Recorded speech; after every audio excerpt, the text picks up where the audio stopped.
The Hoover Dam, one of America's most famous landmarks. Completed in 1935, it was the most colossal structure the modern world had ever seen. Not only was it the world's heaviest and tallest dam, it was also the largest producer of hydroelectric power. The Hoover Dam became an instant attraction and a monument to the sheer determination and courage of the 21,000 men who built it, and the one man who made it happen. But today, more than 70 years later, the Hoover Dam is no longer the record-breaking superstructure it once was. The lessons learned building Hoover spawned a new generation of super dams. Dams that dared to be wider, taller, and even more powerful than their famous forerunner. Even so, the Hoover Dam can still lay claim to being the most famous, most iconic, and greatest dam ever built. And in the next hour, Megastructures will show you why.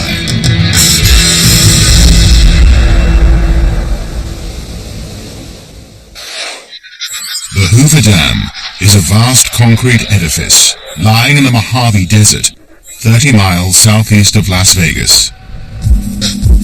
Straddling the border between Nevada and Arizona, it plugs the walls of Black Canyon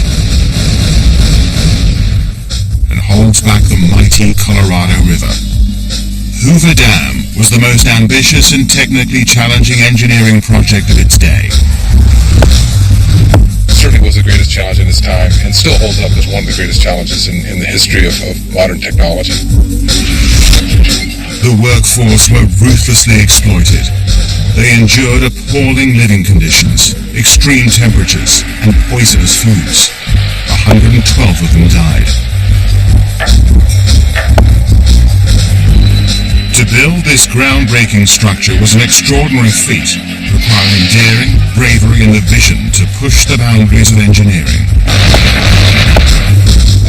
The prospect of constructing a dam on the Colorado River, the technological challenges, there was some who said it couldn't be done. Dam construction is notoriously difficult and dangerous. The risks involved are huge. And if a dam fails, the consequences could be catastrophic.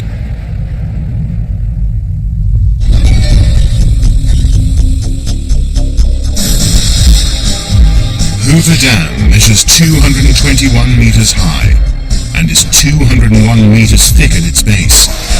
In total, it comprises about 3.4 million cubic meters of concrete.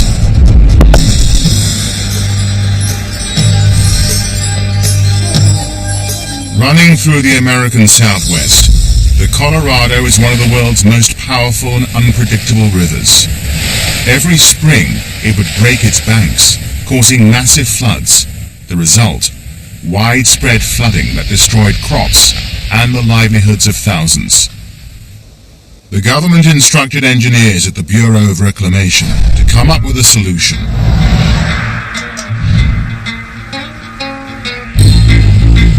The boys at the Bureau decided to build a dam. Not just any dam, but the biggest one ever built.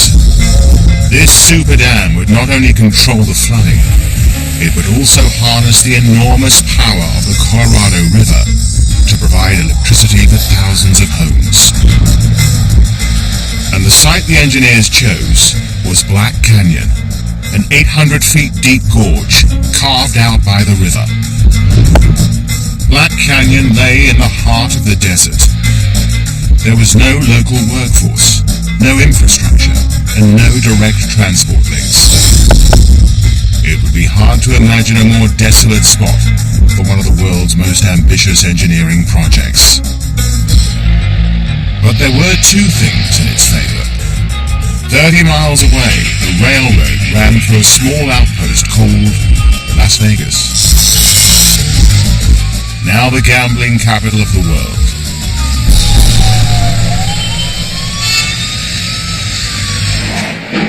The Vegas Railroad would act as a vital supply line. and immediately upriver lay a vast plain that would be an ideal location for America's largest reservoir. Here you are, you say, I'm going to build the biggest dam that the world has ever seen in an area where there are no workers, there's no transportation, there's nothing out there. This place was isolated, and yet somebody comes along and says, we're going to build the biggest dam in the world there. What an ego. That ego belonged to Chief Engineer Frank Crowe. Crowe had carved out a reputation as a gifted dam builder, but a project on this scale was his lifelong ambition. As a result, he was determined to get the job done at any cost. Crowe quit his job to be more involved on site, where he drove the workforce relentlessly. The timing of Hoover Dam suited Crowe's ruthless methods down to the ground. Its construction would span the years 1931 to 35, the height of America's Great Depression, when a quarter of the workforce were desperate for a job. Hoover Dam was welcomed as a way to get many of them back to work.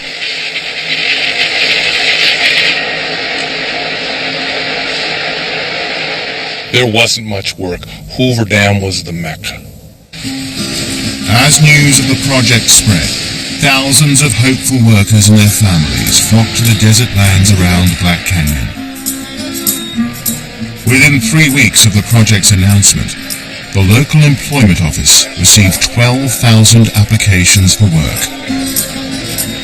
The construction company had a ready-made workforce of desperate men, and they were not slow to exploit them.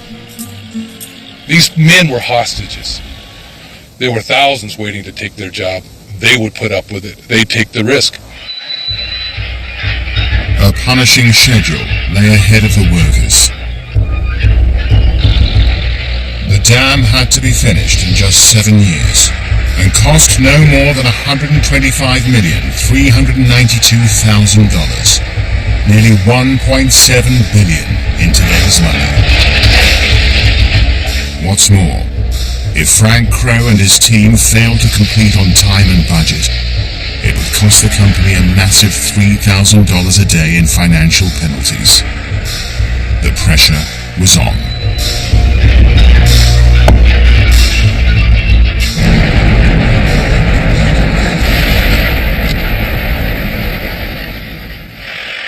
In April 1931, construction began.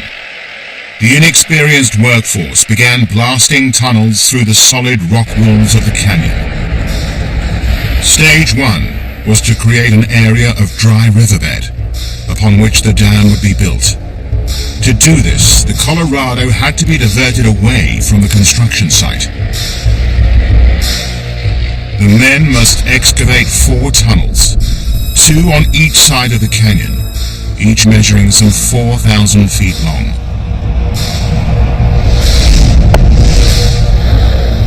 These would act as diversion channels for the river, while 2 temporary or coffer dams would prevent the water from taking its natural course. But this technique had never been attempted on such a monumental scale. There was no room for mistakes. These tunnels would have to handle the full force of one of America's most powerful rivers. A current of approximately 850 cubic meters of water a second. People would have probably looked at them and said they were just absolutely bonkers to try to even think to build out here. To add to the problems, the summer of 1931 proved to be one of the hottest on record. By July, temperatures had risen to a blistering 49 degrees Celsius, taking a vicious toll on the workers. The workers themselves, who had never seen anything like this before, who had never encountered heat like this before, becoming dehydrated, were dealing with heat prostration. And so that first year there was tremendous loss of life.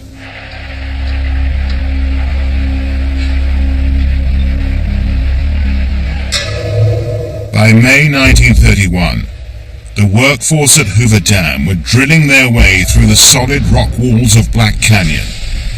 The aim? To create 4 tunnels to divert the course of the mighty Colorado River. With only 7 years to complete the project, Frank Crowe devised a rigid schedule and pushed the men to the limit. Work went on around the clock, 7 days a week. The men got only 3 days off a year: Christmas, the 4th of July, and Labor Day. All were unpaid. Crowe's relentless drive earned him the nickname Hurry Up Crowe. But his genius was to identify where working practices could be improved. One such area was excavating rock inside the diversion tunnels. Traditionally, a line of men would drill powder holes into the rock with pneumatic drills, then pack the holes with dynamite and blast away the weak layers of rock. It was slow, back-breaking work. Crowe revolutionized the process by introducing the drilling jumbo, a customized 10-ton truck from which 50 men and 24 to 30 drills could work simultaneously. They backed the truck up to the tunnel face and drilled half of it in one go. 8 drilling jumbos were constructed for use on site. 500 drills, hoses and compressors were brought in, and tunneling progressed at a record-breaking pace.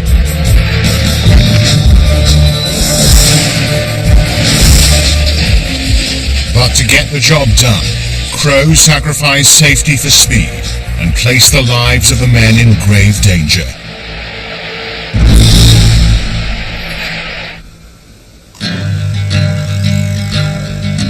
The construction of Hoover Dam proved that engineers can build in the most isolated locations.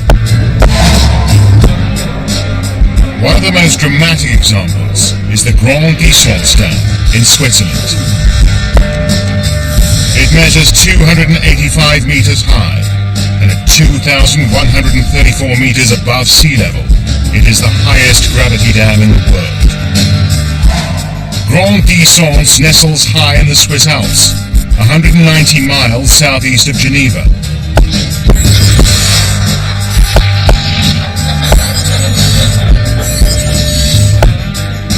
It was completed in 1961 and is the world's tallest concrete dam, a record once held by Hoover Dam. Behind it lies an icy reservoir over 3 miles long that collects water from melting glaciers. Inside the dam are 20 miles of inspection tunnels and shafts to allow staff to constantly monitor this extraordinary structure. But between October and May, during the freezing winter, the dam is deserted. Once a month, a skeleton staff is flown in by helicopter to inspect the dam. Construction began in 1953, but unlike the sweltering temperatures faced by workers at Hoover Dam, the 3,000 men who built Grand Distance worked at high altitude and extreme cold. In winter, temperatures plummeted to a deadly minus 30 degrees Celsius, and avalanches were a constant threat. A workforce on this scale and at this altitude had never before been assembled. The worksite lay miles from the nearest town, and supplies had to be dragged up the mountainside using an elaborate pulley system that took 2 years to construct and ran for over 10 miles to a local quarry. 6 million tons of concrete were transported this way in order to create this awesome dam wall. In 8 years, the engineers had triumphed over their isolated location, but like Hoover Dam, it came at a considerable human cost. When the Hoover Dam was completed in 1935, it was the tallest, largest and heaviest dam in the world. A structure on this scale had never been attempted in such a challenging environment, It immediately dwarfed one of Chief Engineer Frank Crowe's earlier projects, the Ararock Dam in Idaho. At 106 meters high, Ararock was the tallest dam in the world, but it was half the height of Hoover and a third of its width. But from the very beginning, building on this unprecedented scale posed enormous technical challenges and required extraordinary feats of human endurance. By summer 1931, workers at Hoover Dam were digging 4 tunnels through Black Canyon to divert the course of the Colorado River. Temperatures inside the tunnels rose to a dangerous 60 degrees Celsius. Teams known as ice brigades were on standby to plunge the exhausted men into baths of icy water. Despite their efforts, 14 died from heat exhaustion. The lives of the men were also endangered by the lack of ventilation in the tunnels. Deadly carbon monoxide fumes from the constant traffic of petrol vehicles built up, poisoning the workforce. And those gases were building up exceedingly high in the tunnels. And the workers said, we're dying of carbon monoxide poisoning. They said the air was blue. The company says it's not that bad. As a direct result, dozens of workers were hospitalized, suffering from headaches, vomiting, and dizziness. Frank Crowe essentially did what he felt he had to do. He got the job done, and people suffered for it. He not only pushed the boundary, sometimes he exceeded it. While the tunneling continued, work was going on higher up in the canyon. The men here were known as high scalers, and of all the jobs on the project, theirs was the most dangerous. The work was extremely physically demanding. The men had to swing hundreds of feet down canyon walls to remove hazardous loose rock, using jackhammers and dynamite. With no modern safety measures, the men required nerves of steel. The danger of falling rock and other objects meant that the high scalers diced with death every day. The most common cause of death on site was being hit by falling objects.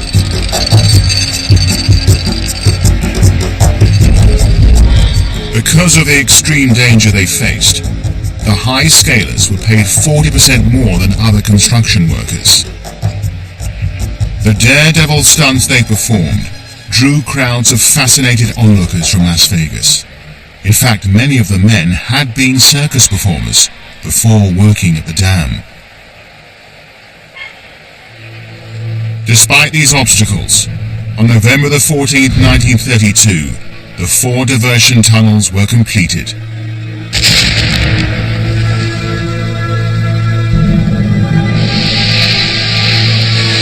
The excavated rock was dumped in the path of the Colorado River, both upstream and down, to create 2 temporary coffer dams to block the natural course of the river and force it through the tunnels.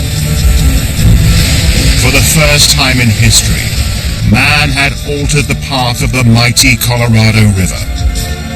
Frank Crowe's rigorous regime had paid off. Phase 1 of the construction had taken just 18 months and was finished 10 months ahead of schedule. Crowe had ruthlessly driven his men and risked their lives, but he'd shown the way for the future of dam building. Hoover Dam would have been inconceivable without one simple ingredient: concrete. Concrete had been used to build dams for over 50 years, but Hoover Dam was the first to use it on such an unprecedented scale. One of the earliest examples of a concrete dam is the Lower Crystal Springs Dam in San Mateo, 15 miles south of San Francisco.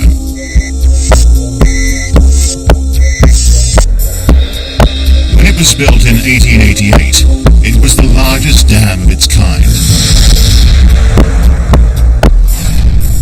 It measures 47 meters high and 183 meters wide and holds back a massive 85,550 cubic meters of water.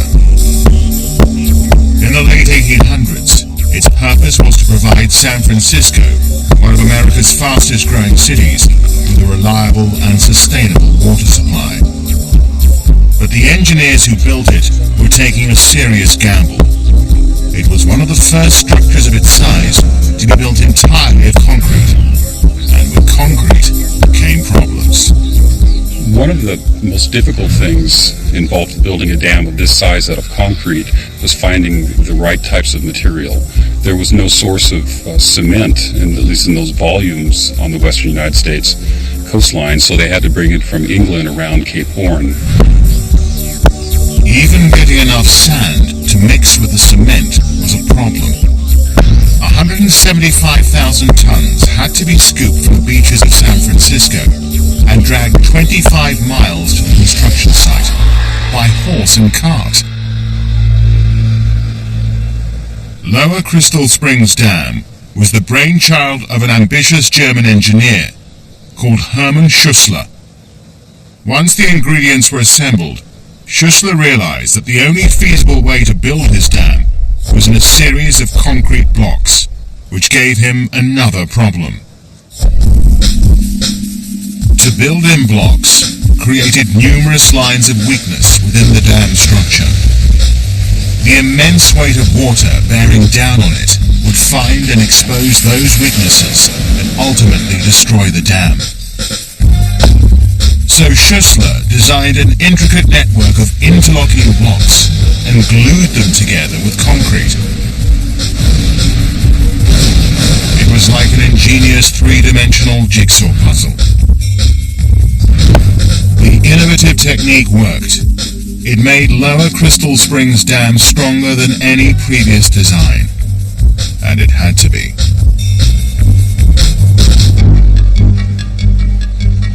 Running down the middle of the reservoir, just 400 feet from the dam, is the San Andreas Fault. The San Andreas Earthquake Fault runs through the state of California and is responsible for two major earthquakes in San Francisco in the last 100 years. In 1906 and 1989, earthquakes measuring up to 7.1 on the Richter scale collapsed bridges, houses, and ripped freeways apart. But the Lower Crystal Springs Dam survived both, and astonishingly, it remains as structurally sound as the day it was built. More than you can say for the roadway. There are much larger dams than the Lower Crystal Springs Dam, but something small can be great also. So I think this is just an outstanding example of engineering brilliance, and I think it's one of the greatest dams ever built. Lower Crystal Springs set new standards for dam design and construction, and directly influenced the building of Hoover Dam. Only Hoover would do it bigger and better. By November 1932, Phase 1 of the construction of Hoover Dam was complete. Chief Engineer Frank Crowe and his workforce could now focus on building the dam itself. But the sheer scale of the structure they designed posed a number of engineering problems that had to be solved. Hoover is an arch gravity dam, a design that incorporates two basic engineering principles. Firstly, the sheer weight of concrete forces the structure into the ground. Secondly, the arch shape deflects the pressure of the water building up behind it into the canyon walls. But the design posed a serious challenge. It would require an unprecedented volume of concrete. A total of 3.4 million cubic meters of concrete was required, enough to pave a highway from New York to San Francisco. To meet this demand, two huge concrete manufacturing plants were built at the construction site. Frank Crow's next worry was that his dam was too big to be made in a single concrete mold. If it had been, the concrete would still be setting today. When the ingredients of concrete, cement, aggregate and water are combined, they trigger a chemical reaction. This reaction generates internal heat and slows down the curing process, the time it takes to set hard. The larger the pore, the longer the cure.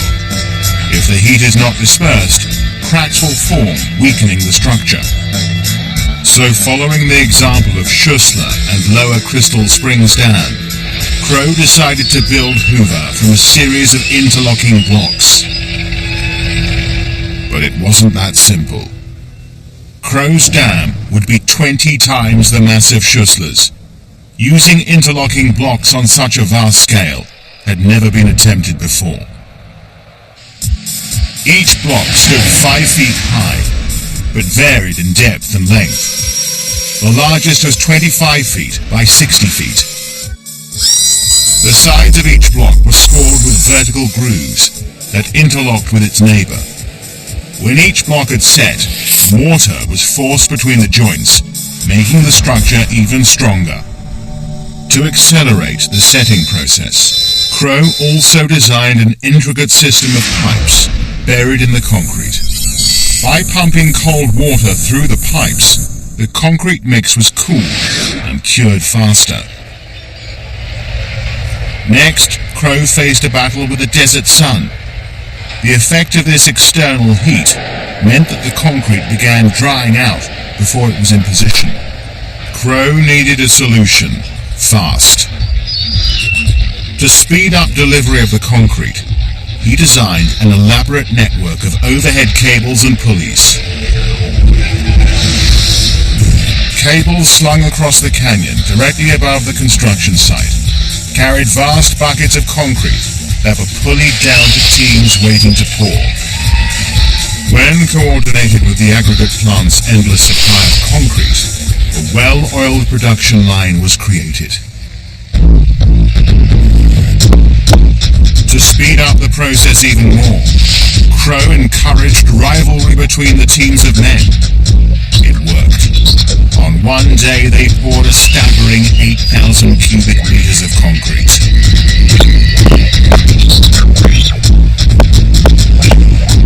To keep on schedule, the construction crews had to toil night and day, year in, year out, pouring interlocking block after interlocking block. As the grueling schedule took its toll on the men, their families faced a battle of their own, simply to survive. With no permanent housing, they were forced to camp in the desert. Conditions were appallingly squalid. Workers and their families lived in tents, draped with wet sheets, the only way to gain some relief from the stifling heat. With little fresh water available, and no refrigeration to keep food from spoiling, hundreds faced a daily struggle to fight off disease and starvation. Not having water, not having sanitation facilities, having to bathe in the river. As it got hotter and hotter, people got sicker and sicker. And then they began to die. Not only were the workers dying, but their families were dying.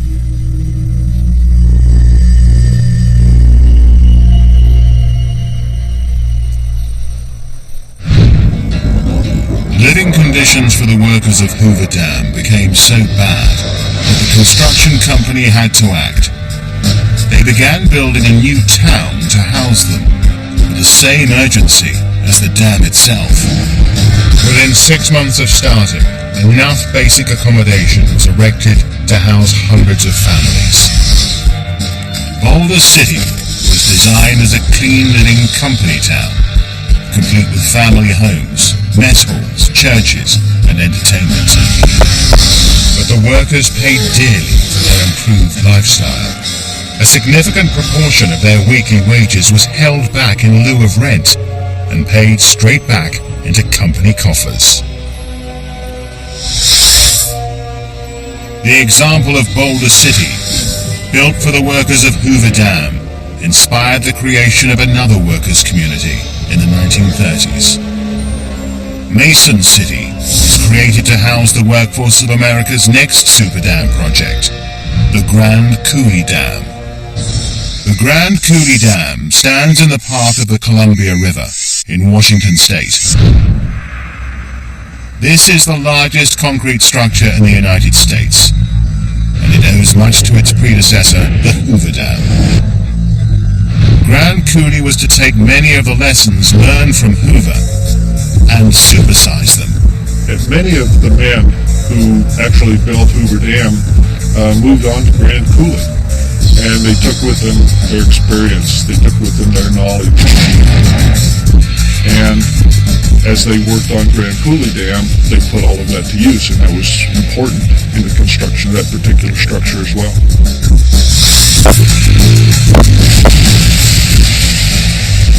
The dam is more than twice the height of Niagara Falls and stretches 1 mile long. It contains 9.2 million cubic meters of concrete, nearly 3 times that used in Hoover Dam, enough to build a sidewalk twice around the equator.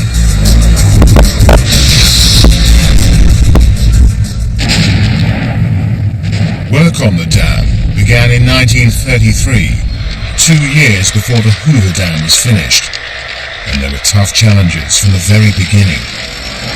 Like Hoover, the biggest problems involved pouring concrete.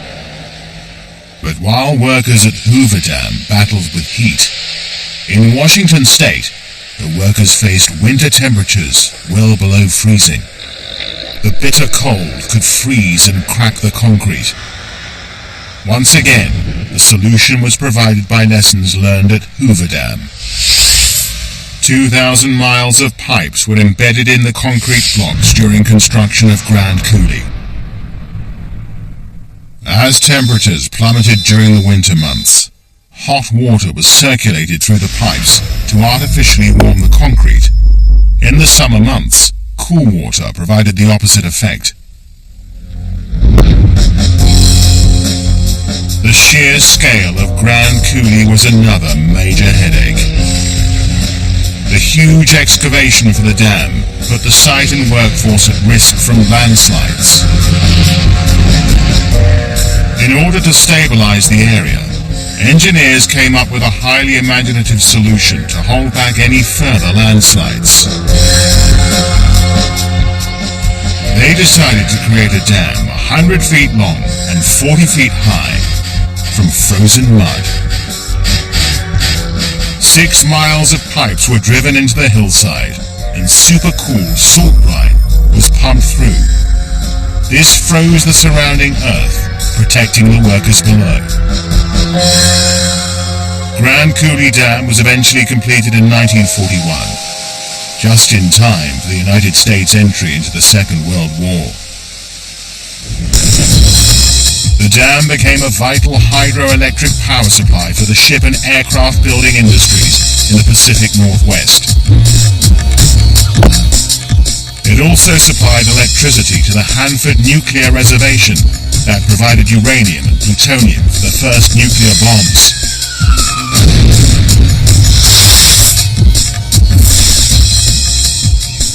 The Grand Coulee Dam soon became the largest hydroelectric plant in North America, with a generating capacity of a massive 6.5 million kilowatts of electricity.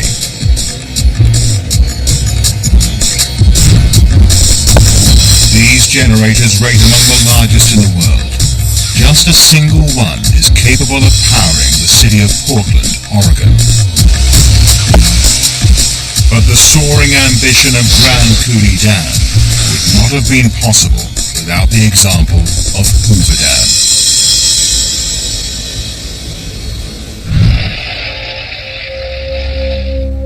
By 1934, the construction of Hoover Dam was ahead of schedule.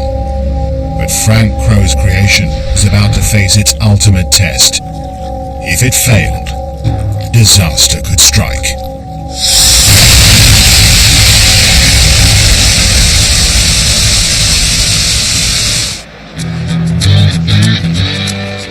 1934, construction of Hoover Dam was well underway. The course of the Colorado River had been diverted, and the vast workforce had labored 24/7 to create the dam wall. At last, Frank Crowe's dream was taking shape. By the 31st of January the following year, the arch dam wall was complete. Crowe had pushed his men ruthlessly, and 3.4 million cubic meters of concrete was now setting as a massive, gleaming edifice plugging Black Canyon.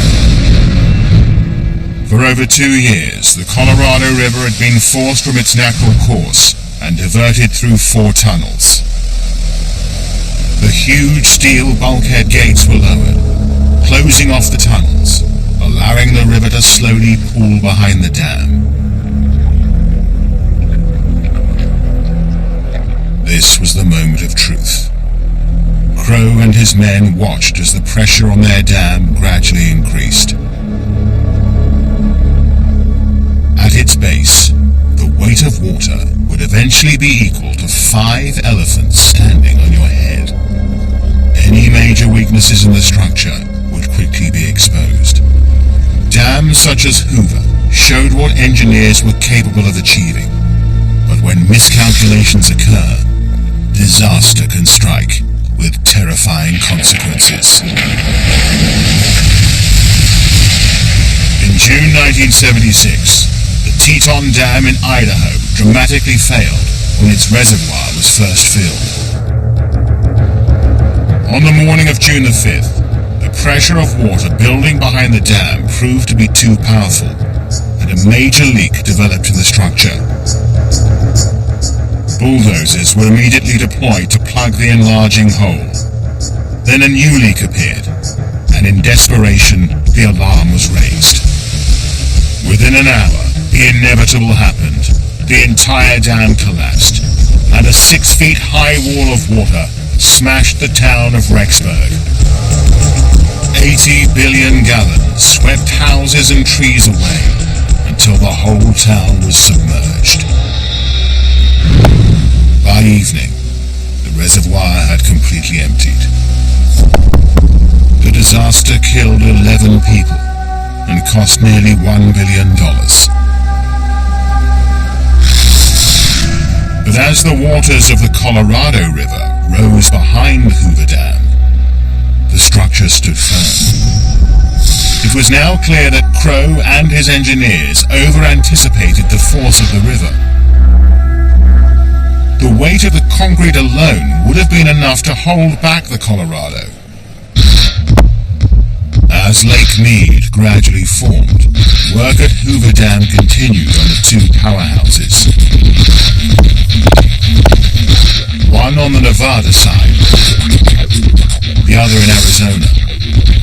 Together they housed 17 generators, each one capable of supplying enough electricity to power 100,000 homes. When complete, the dam would produce as much energy as 2 nuclear power stations. Hydroelectric power is produced when the reservoir water flows into the intake towers. Here the water falls through a tunnel or penstock inside the dam. At the end of the penstock, the water hits and turns a turbine propeller which drives the generator. This spins a series of magnets inside coils of copper wire, producing electricity. Power lines then carry the electricity from the generator to a substation. Meanwhile, the water continues past the turbine propeller and empties into the river downstream. On September the 30th, 1935, President Roosevelt inaugurated Hoover Dam. Thousands made the journey into the desert to witness the historic event. A month later, the first generator was in full operation, swiftly followed by the second and third.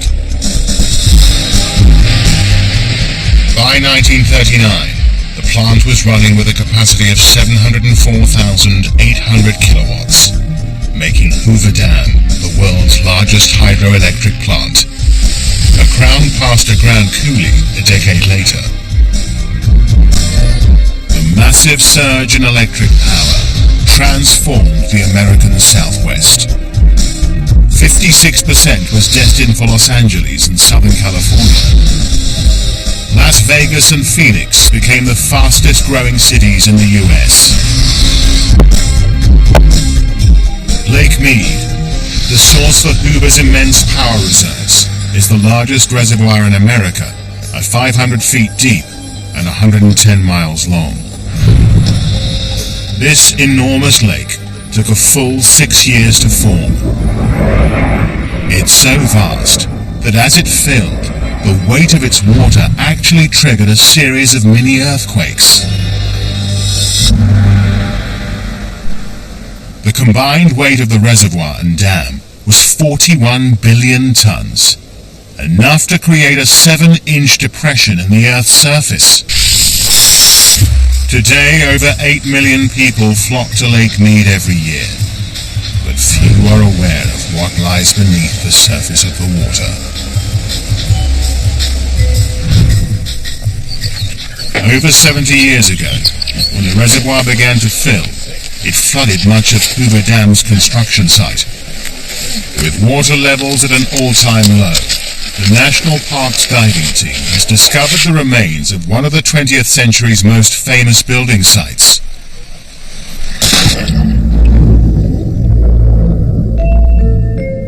In the murky water lies the dam's gravel plant. This site would sort aggregate by size and supply 1,000 tons of material every hour for the concrete mix.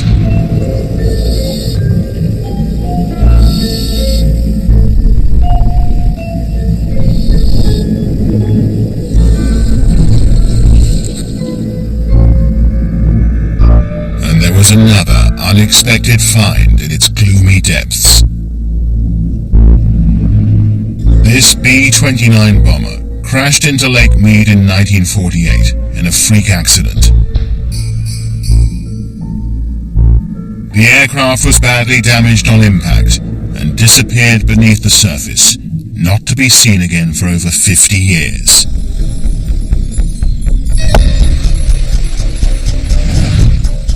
With Hoover Dam complete, the mighty Colorado River was tamed, and the desert of the American Southwest transformed into fertile, productive farmland.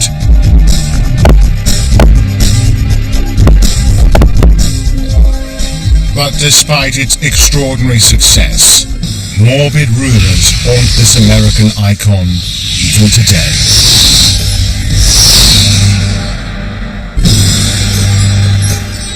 "35 years after Hoover Dam was built, another dam in Egypt would create an oasis in the desert, but this time at an unexpected cost. By the early 1950s, the Egyptian government found themselves facing a similar challenge to the US Bureau of Reclamation. They needed to control the floodwaters of the world's longest river, and to solve the problem, they built one of the most famous dams in the world.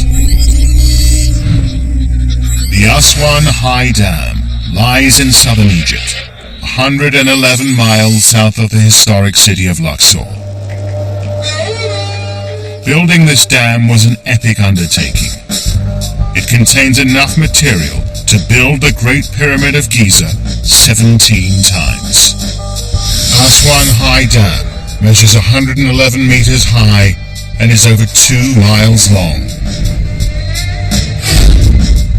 It is an embankment dam, built of earth and rock, filled with a core of clay and covered in concrete. Egypt is one of the driest and hottest countries on the planet, but it has one huge resource running its entire length, the River Nile. Every summer, the Nile would break its banks, depositing layers of fertile silt in the surrounding desert. It was good news for farmers. But the flooding was unpredictable. and if it failed, widespread drought and misery would devastate the riverside population. The Aswan High Dam was designed to capture this floodwater during rainy seasons and release it during times of drought.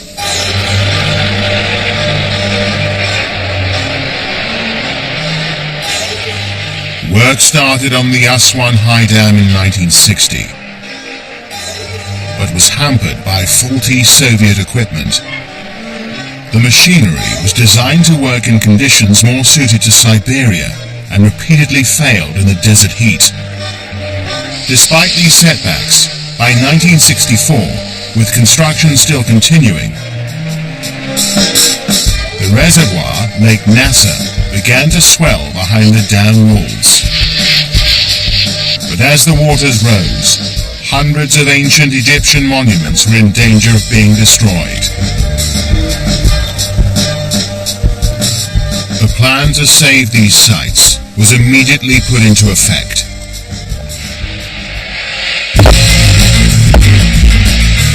Archaeologists faced a painstaking task. Each artifact had to be carefully taken apart, stone by stone, and then reassembled on higher ground. A total of 23 major monuments, including the famous Abu Simbel temples, were salvaged and moved to safer locations.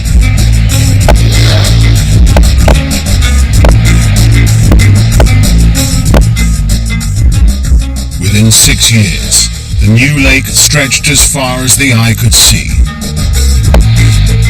The flooding made 90,000 people homeless, more than the population of Santa Monica, California.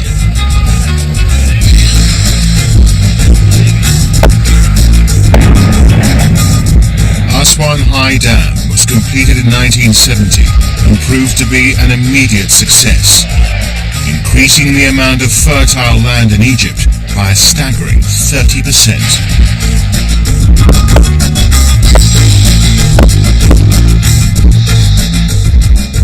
The long-term benefits of Aswan, though, are hotly debated. The rich and fertile silt, once deposited by the yearly flooding, is now held behind the dam. Because of this, the surrounding land has become less fertile. Farmers had to resort to the use of artificial fertilizers for the first time in history. But this now regular and reliable water supply is a lifeline in the desert. The creation of the Aswan High Dam means that for the first time ever, the Egyptian people are no longer at the mercy of their unpredictable river. The Hoover Dam project was completed an incredible 2 years, 1 month, and 28 days ahead of schedule. What's more, it came in $15 million under budget. In total, the entire construction cost $125,392,000, the equivalent of nearly $1.7 billion today. For this amazing feat, Frank Crowe, the chief engineer, was rewarded with a bonus of $350,000,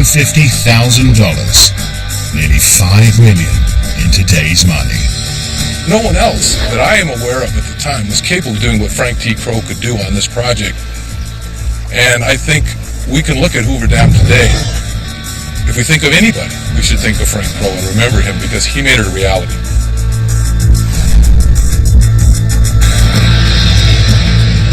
But what amazed the world in 1935, when it was inaugurated, was the implausibility of this extraordinary feat of engineering. Even today, nearly 1 million visitors a year make the pilgrimage into the Mojave Desert to wonder at the sheer scale and beauty of the dam.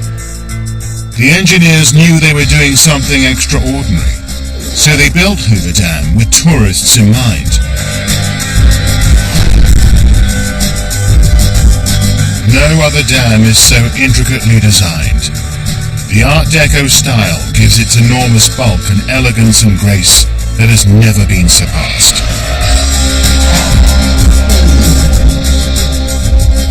But one rumor about the dam's amazing construction refuses to die. Many still believe that the bodies of workers remain buried in the concrete. Although 112 men gave their lives building this incredible edifice, not a single one was entombed in the structure, and their memory is honored to this day. 7 miles of inspection tunnels crisscross the interior of the dam. These were installed so that the integrity of the concrete could be routinely monitored. But today, 70 years later, there is no longer any need to check whether the structure is sound. The skill and dedication of the workforce ensured that Hoover Dam could survive almost indefinitely. Concrete tends to cure forever. Structurally, Hoover Dam is stronger today than the day it was completed. Hoover Dam was the first super dam. It revolutionized dam building throughout the world. It enabled and inspired the next generation of super dams to be broader, taller, and more productive. Hoover set the benchmark all dams would be tested against. From then on, when people said, how do you do it right? You say you do it like Hoover Dam. We know that the specifications that were used for Hoover Dam are used by countries around the world, and I think that standard makes it the greatest dam that was ever built. Its remarkable legacy means that Hoover Dam can still stake a claim to be the greatest, most iconic, and famous dam in the world.